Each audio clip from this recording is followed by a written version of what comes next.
ആയിരുന്നു കേട്ടോ. പിന്നെ തിരക്കും ഇതൊക്കെ കൂടി ആയിട്ടും ലാസ്റ്റ് ഇതേ നമ്മൾ ഈ ഒരു ബോട്ട് പോലത്തെ സംഭവത്തിൽ കയറിയിട്ടാണ് അപ്പുറത്തേക്ക് പോകേണ്ടത്. ഞാൻ അതിലൊക്കെ കയറി ഫുൾ ലൈഫ് ജാക്കറ്റും കാര്യങ്ങളൊക്കെ ഇട്ട് ഞങ്ങൾ റെഡി ആയിട്ടിരുന്നു.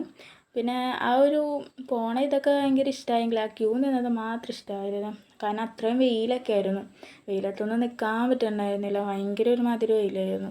പിന്നെ തലവേദനയും ചൂടും എല്ലാം കൂടി ആയിട്ട് എല്ലാവർക്കും ഭയങ്കര ഇറിറ്റേറ്റിംഗ് ആയിരുന്നു. പിന്നെ അവിടെ എത്തിയപ്പോൾ പിന്നെ എല്ലാം സെറ്റായി. ആ ഒരു വ്യൂസും കാര്യങ്ങളൊക്കെ കണ്ട് എല്ലാവർക്കും ഇഷ്ടപ്പെട്ടായിരുന്നു. അപ്പോൾ അതൊക്കെ അടിപൊളിയായിരുന്നു. പിന്നെ അവിടെ അങ്ങനെ ക്യാമറ ഒന്നും വീഡിയോസൊന്നും അലൗഡ് അല്ല അധികം. ഉള്ളിലേക്കൊന്നും പറ്റത്തില്ലായിരുന്നു. അപ്പോൾ പിന്നെ അങ്ങനത്തെ വീഡിയോസ് കാര്യങ്ങളൊന്നും എടുത്തില്ല. പിന്നെ അതൊക്കെ കഴിഞ്ഞ് നേരെ ഞങ്ങൾ ഇതുപോലെ തന്നെ പോന്നു. പിന്നെ വേറെ എവിടെയും ഞങ്ങൾ അങ്ങനെ പോയില്ല. പിന്നെ റൂമിലും കാര്യങ്ങളിലൊക്കെ ആയിട്ട് അവിടെ ഇവിടെയൊക്കെ നടന്നതല്ലാണ്ട് വേറെ സ്ഥലത്തൊന്നും പോയില്ല. അവിടെ ഫുൾ ഇങ്ങനെ കടലായിരുന്നു. സംഭവം അടിപൊളിയായിരുന്നു. അപ്പോൾ ഇത്രയുള്ള വീഡിയോ. ഇനി അടുത്ത വീഡിയോസായിട്ട് കാണാം. ബായ്.